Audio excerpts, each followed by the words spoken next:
Hello there, welcome to the programme, thanks for joining us. Well, first this lunchtime, the parents of a student from Nottingham who took her own life in 2018 have been at a Westminster debate on the issue of student welfare today. After their daughter Natasha died by suicide at the University of Bristol, Maggie and Bob Abrahart are campaigning for new laws to force universities to have a duty of care to students. Our political reporter Anna Whittaker has more. At home in Nottingham, the Abraharts continue to fight in memory of Natasha, a physics student from West Bridgford. Natasha had a chronic social anxiety disorder and died on the day she was due to give a presentation in a large lecture theatre. Today, their campaign was debated in Westminster. Things need to move forward. It's now 8 years since we lost Natasha, and we hear the same things are still going on, and we hear from other families, and that's kind of re-traumatising to some extent. But the whole thought that this is still happening, we need something positive to change so that universities actually do look after their students. Employers and schools have a statutory duty of care, but universities don't. The Abraharts want to see that change. We lose 160 students to suicide every year at universities in England and Wales.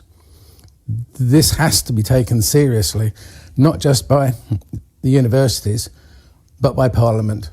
The family's MP is backing their cause. There's been a lot of improvements in the way that we understand and tackle these issues, but that doesn't necessarily mean that it's consistent across the board or that everybody is working to best practice. So I think a level of statutory commitment would be extremely helpful. Natasha's parents won their case that the University of Bristol had contributed to her death. Natasha was an excellent researcher, a hard worker. She described herself as a bit of a nerd. She was very much into computing and physics. And she should have succeeded. But things went wrong. And as we know, she was discriminated against by the university.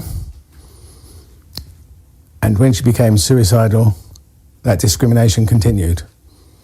Eventually, it was too much for her.